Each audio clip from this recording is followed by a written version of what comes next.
عليكم ورحمة الله وبركاته.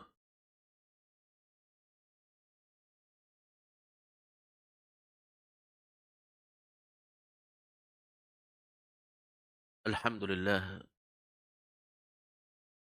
الذي أرسل رسوله بالهدى ودين الحق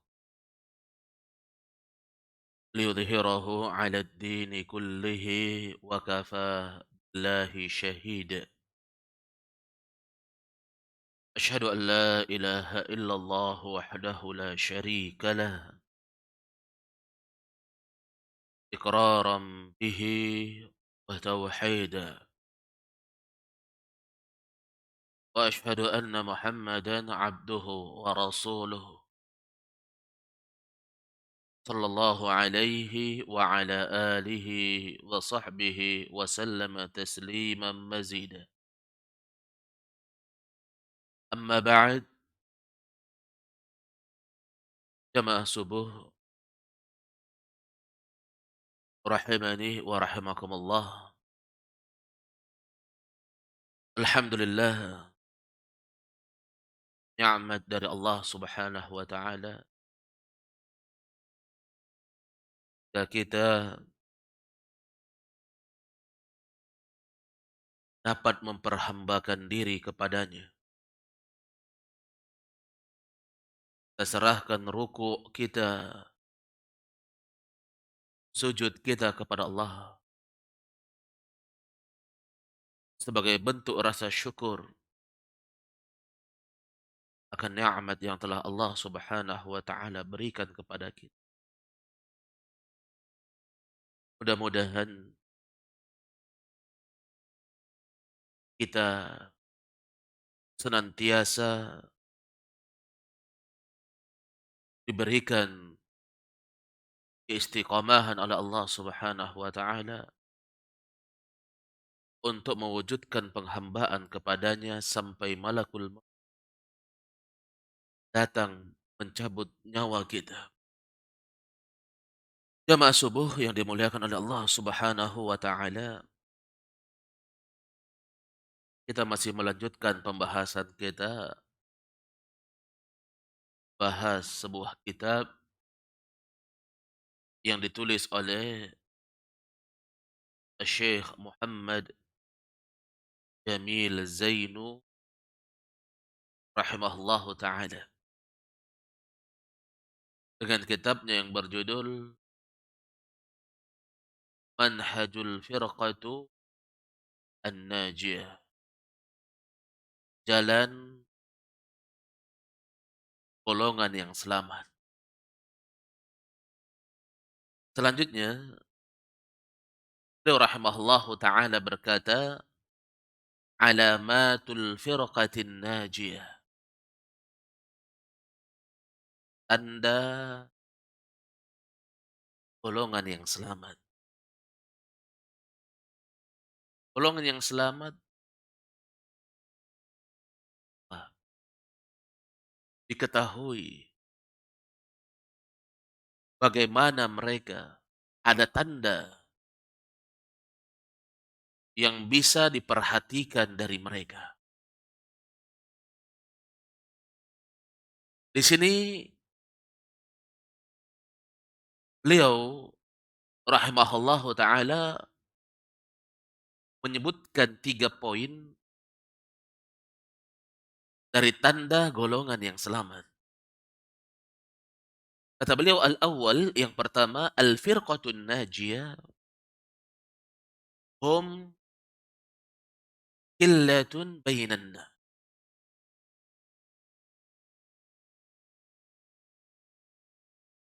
Golongan yang selamat, mereka sedikit di tengah-tengah manusia.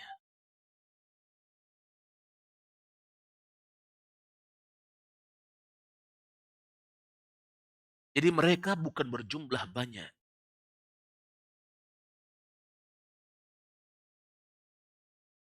Bersamaan dengan keinginan Nabi Shallallahu Alaihi Wasallam ingin memiliki umat yang banyak,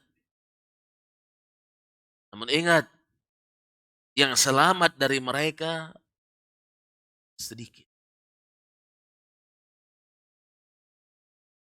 Telah berlalu bersama kita hadis, "Wasataftariku ummati ala 73 firqah." Akan terpecah umatku menjadi 73 golongan. Kulluha finnar. Semuanya masuk dalam neraka. Illa wahida. Kecuali, ini menunjukkan bahwa sangat sedikit dari orang-orang yang akan selamat. Nah, neraka hanya satu ya.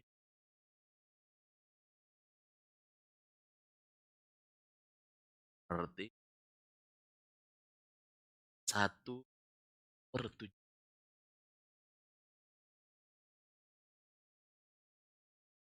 Jemaah sekalian yang dimuliakan oleh Allah Subhanahu wa Ta'ala.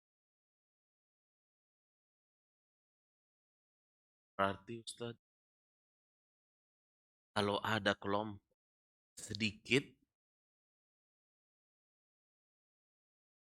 pasti selamat. Tidak. Ini gambaran global. Mereka di tengah-tengah manusia jumlah mereka sedikit.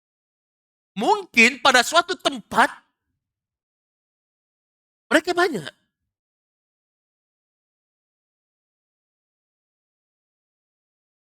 Tapi dari sisi global, jumlah mereka. Jadi jangan hanya lihat satu tanda ini saja.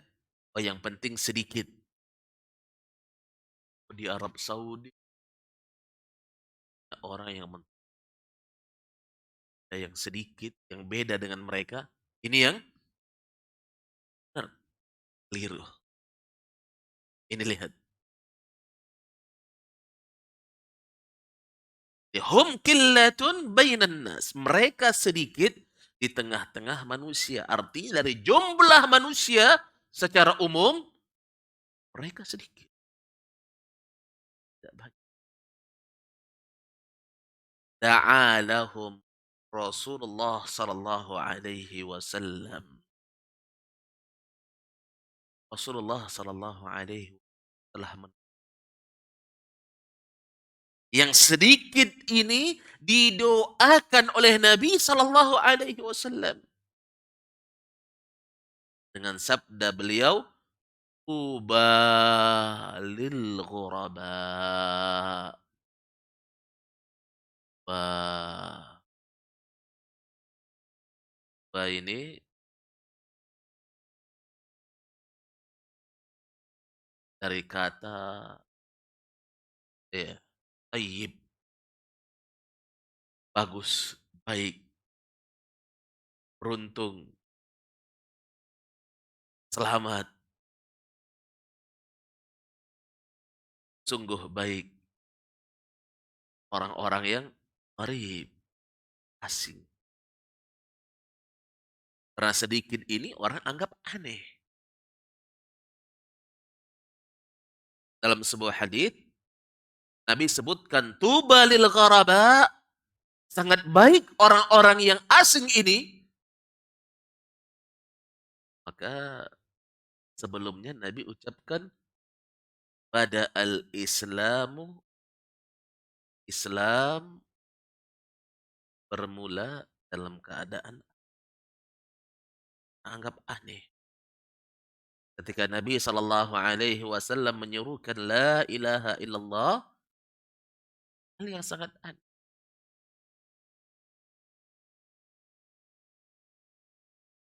Sampai-sampai dari mereka mengatakan, "A'inna aja'ala al-alihata ilaha wahida, inna hadza la syai'un Apa engkau ingin menjadikan hanya satu sembahan? Ini hal yang aneh. Sungguh mengherankan.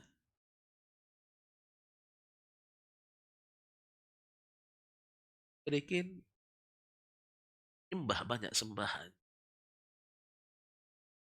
Kemudian Nabi Muhammad SAW mengajak mereka untuk menyembah satu sembahan saja. Mereka anggap ini hal yang aneh.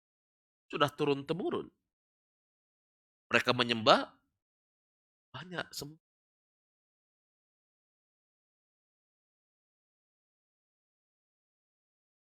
Pada al-Islamu, Islam bermula dalam keadaan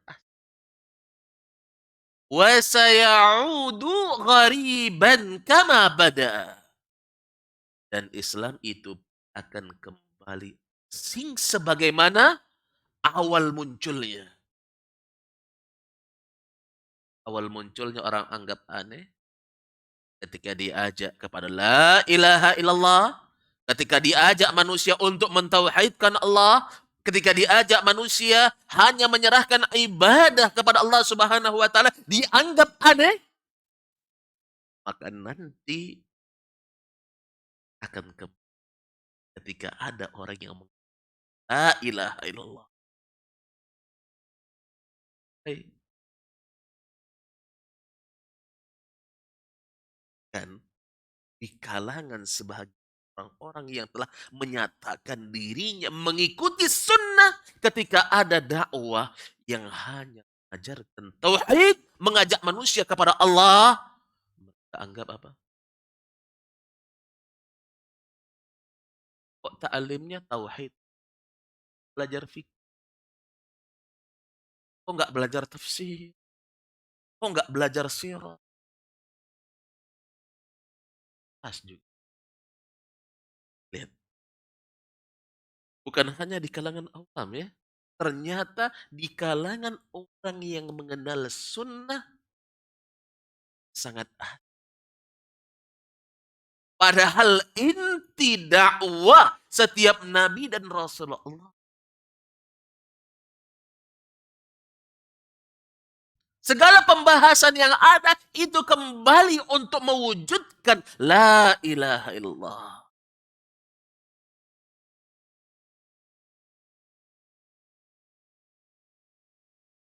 Di awal mempermantap akidah ahlus.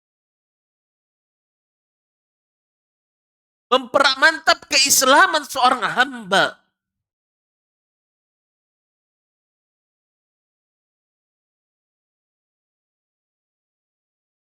Kalau dulu Nabi SAW menyampaikan la ilaha illallah di tengah-tengah orang yang tidak mengucapkan la ilaha illallah. Maka sekarang sampaikan la ilaha illallah di awal dakwah untuk memahamkan mereka makna la ilaha illallah.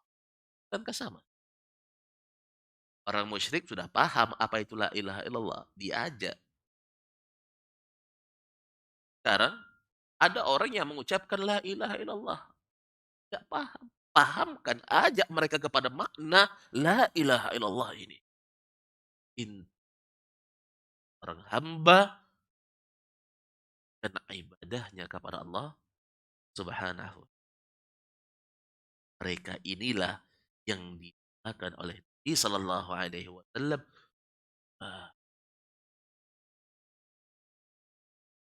sungguh baik orang-orang yang asing ini. Kemudian Nabi Sallallahu Alaihi Wasallam sebutkan orang yang asing ini nasun salihun fi unasin bu'in kathirin mayyasiyahum aktsaru mimman yuti'ahum. Hadits ini sahih diriwayatkan oleh Al-Imam Ahmad. Orang yang beruntung ini kata Nabi Mereka adalah orang-orang yang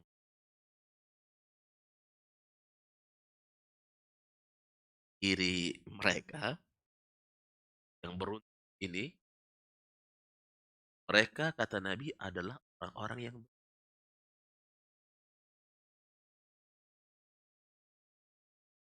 baik ibadahnya, baik amalannya, baik akhlaknya.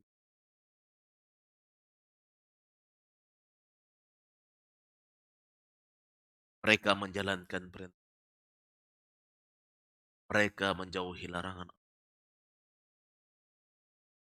Mereka tidak beribadah kecuali datang petunjuk syariat yang memerintah mereka untuk melaksanakannya.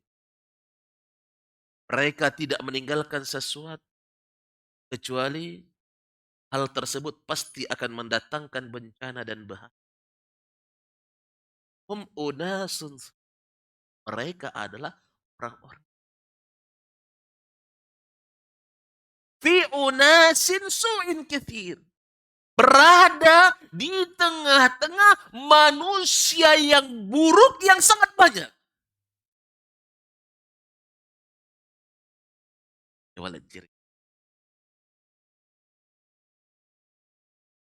Dan melebu kepada orang-orang yang buruk.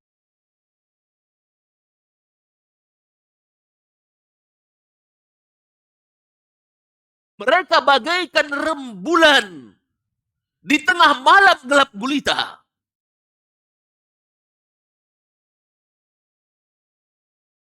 Tampak jelas.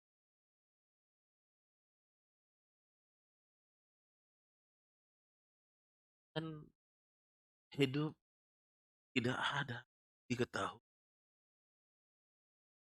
Muslim di tengah-tengah orang kafir, orang tahu, oh ini muslim ini.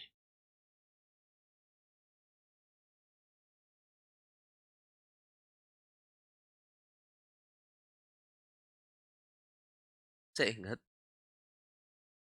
pernah bagian masyayikh yang datang ke Indonesia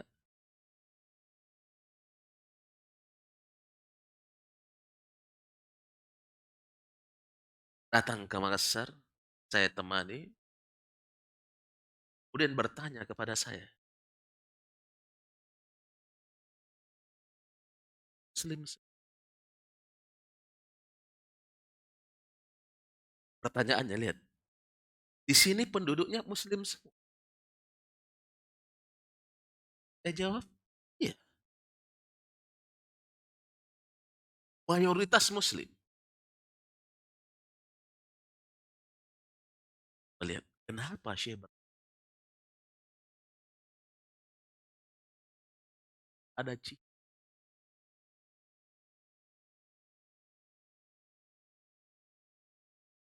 Nampak.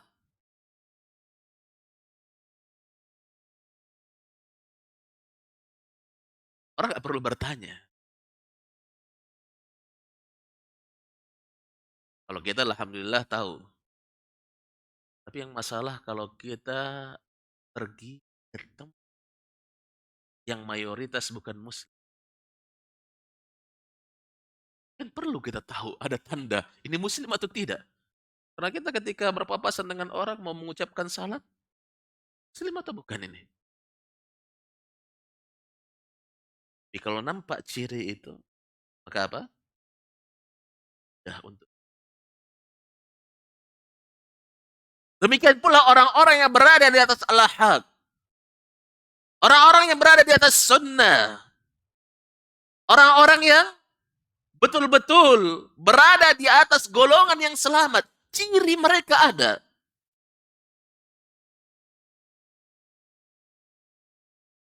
Di tengah manusia-manusia yang buruk, bukan keadaan mereka, bukan kebiasaan mereka yang diikuti. Sekarang era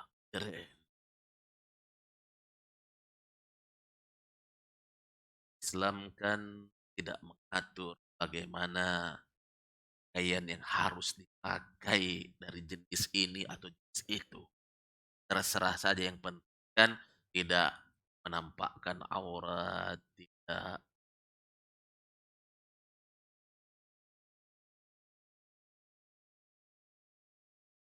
Selama dia tidak menampakkan aurat, maka itu. Tapi kan hanya sebatas.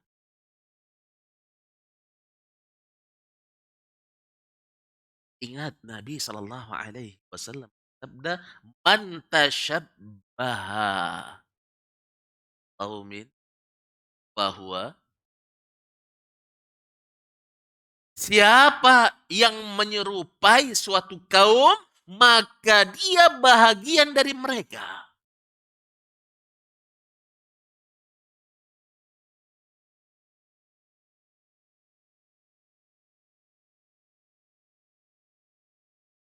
Tumbuhkan jenggot sunnah, insya Allah, ya adalah sebuah tuntunan syariat yang diperintahkan oleh Nabi. Arkhul liha, panjangkan jenggot. Sekarang ternyata dia biarkan tumbuh.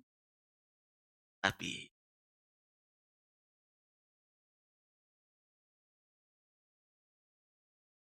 dia buat model gaya-gaya.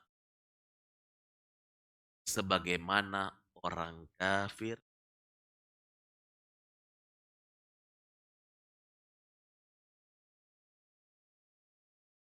Paham? Sama-sama menumbuhkan jenggot ini. Tapi dia ikuti model jenggotnya orang-orang kafir.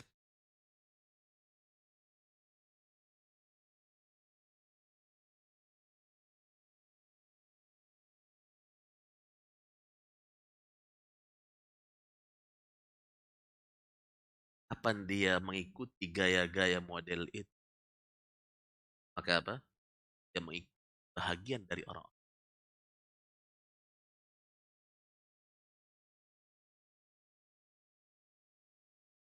Oh, tren di kalangan orang kafir jenis pakaian. Gantung juga. Cingkrang juga. Tidak isbal. Tapi apa? Pas. Kayak botol.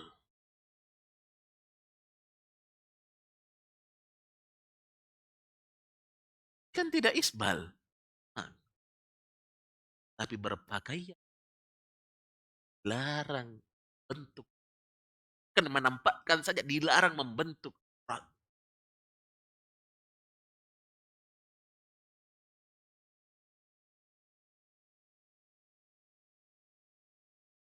Orang anggap hal ini hal yang biasa. Golongan yang selamat diri.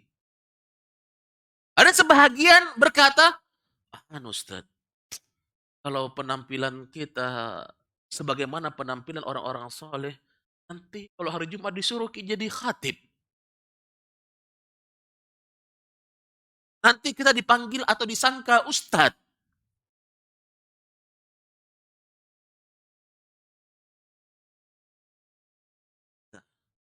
Hal itu ternyata orang awam tahu.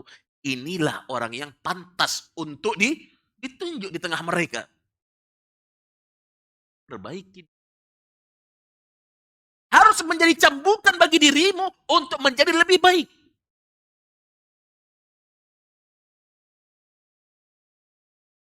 Kalau awalnya orang menyangka kamu sebagai orang yang bisa untuk berkhutbah, kenapa tidak menjadikan dirimu bisa berkhutbah? Belajar.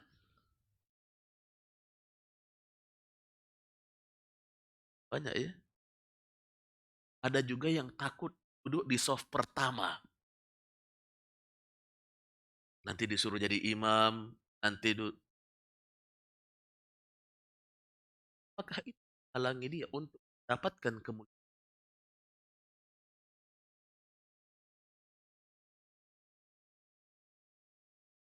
Paham itu.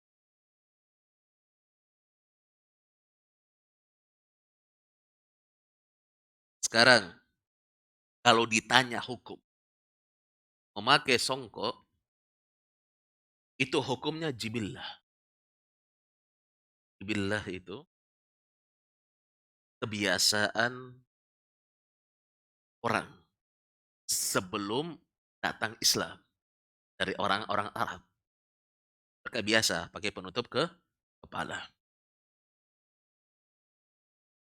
Dia nggak sampai hukum sunnah. Kalau sunnah kita pakai serta merta kita apa? Dapat pahala. Kalau begitu, misalnya ada seorang ustadz ceramah, ya, rambut yang keren misalnya. Secara hukum syariat boleh atau tidak? Boleh. Tapi kalau menandakan ini ciri yang baik, orang yang pantas untuk diikuti, orang yang pantas untuk diteladani atau tidak? Tidak usah dijawab. Anda paham sendiri. Adakah ciri orang buruk memakai songkok?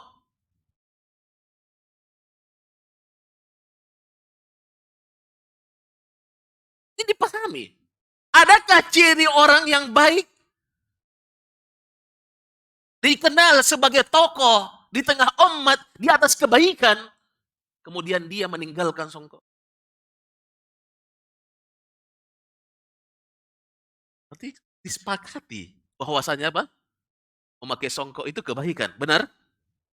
Disepakati. Ciri kebaikan. Kenapa ditinggalkan?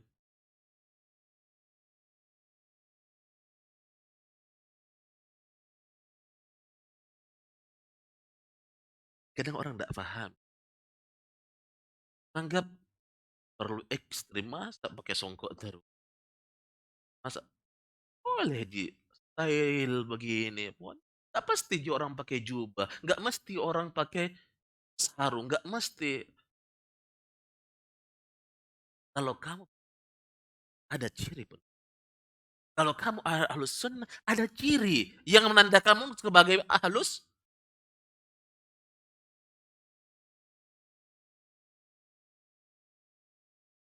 Al-Imam Al-Barbahari dalam Syarhus Sunnah sebutkan boleh memakai sirwal. Kata beliau, yajuzus salah bis-sarawi idza kana fadfadatan. Boleh salat akan sirwal. Kenapa beliau sebutkan boleh? Kan asalnya orang apa? Orang tidak memakai itu saja. Itu yang umum. Bahwasanya mereka memakai pakaian yang lebih baik daripada itu. Tapi kalau satu kondisi mengharuskan dia salat pakai celana, boleh. Tapi apa? Idza kana fadfadatan. Kalau celananya itu longgar. Kenapa sampai disebutkan? Karena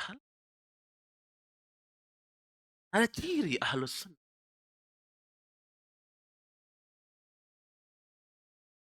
Nah, inilah jalan golongan yang selamat.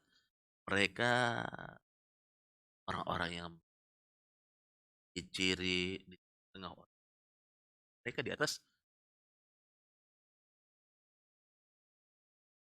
Ada juga yang untuk melemahkan ini keluarkan syubhat. Syubhatnya apa? Yang amalannya, ibadahnya, penampilan itu gak terlalu. Sekarang antum pakai baju kaos, pakai celana, biasa, menutup aurat, jalan. Ketika melihat perempuan yang cantik, dengan antum memakai jubah, antum memakai songkok, atau antum memakai sarung, antum pakai baju koko, melihat perempuan yang cantik. Sama nggak kondisi antum melihat? Hah? Bisa saja antum ketika penampilannya seperti itu biasa-biasa saja, pakai baju kos, pakai celana, langsung tegur-tegur. Tapi kalau antum pakai jubah, Secara tidak langsung apa? Menahan Anda, tidak pantas. Ada. Berarti ini ciri kebaikan atau tidak?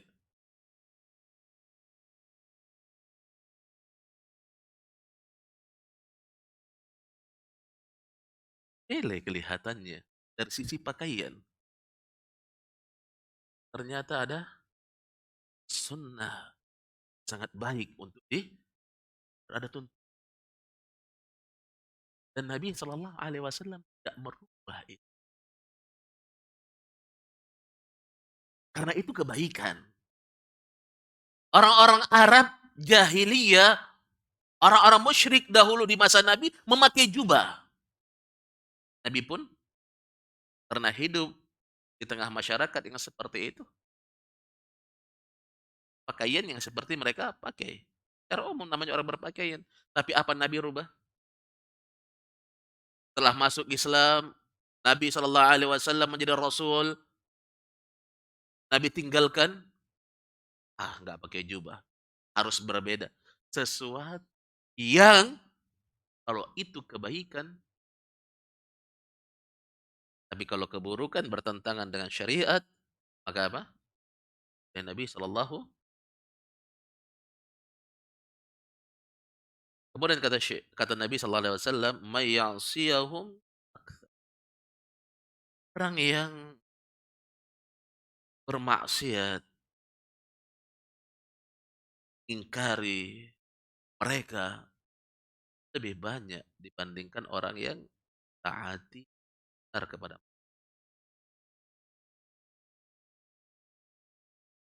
Lihat kalau ada orang-orang yang betul-betul menyuarakan al-haq, menyampaikan kebenaran,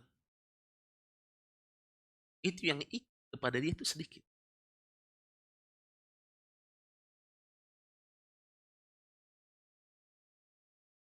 Ketika diajak manusia, misalnya di masa ini, untuk jangan sibuk urusan fitnah, jangan sibuk urusan yang tidak ada sangkut pautnya dengan kita, tidak menambah keimanan kita, tidak menjadikan diri kita semakin bertakwa kepada Allah Subhanahu wa taala.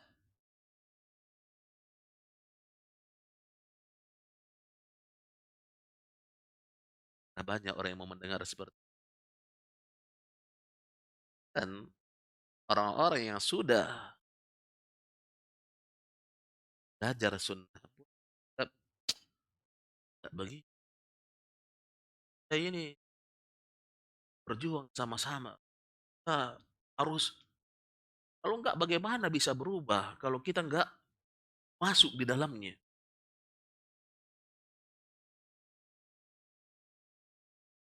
Dan pula hal-hal yang lain. Jemaah sekalian yang dimuliakan oleh Allah Subhanahu. Walaqad akhbara anhum Qur'anul Karim faqala madihan lahum. Al-Qur'anul Karim Allah telah memberitakan tentang mereka, memuji mereka. Surah Saba Allah berfirman, wa qalilun min ibadiyasy syakur. Sangat sedikit dari hambaku, jadi nggak banyak. Berkaitan dengan ayat ini, Umar Ibn Khattab radhiyallahu taala anhu pernah mendengar ada orang yang berdoa, doanya Allahumma ja'alna, ya Allah, jadikanlah kami. Umar bertanya, dengar orang itu berdoa, Umar bertanya, apa kamu berdoa seperti orang dibilang, Allah berfirman dalam Al-Quran, wa qalilun ibadi syakur. Sangat sedikit aku yang dan di dalam Al-Quran juga Allah berfirman, wa in ya aktsara man fil ard ta'an sabilillah. Kalau kamu mengikuti kebanyakan orang muka bumi ini, keumuman manusia di muka bumi ini yang kamu mau ikuti, maka mereka akan menyesat dari jalan karena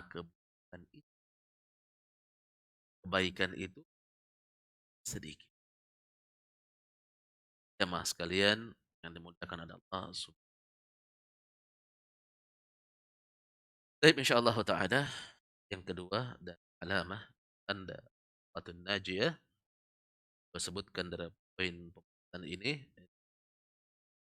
dan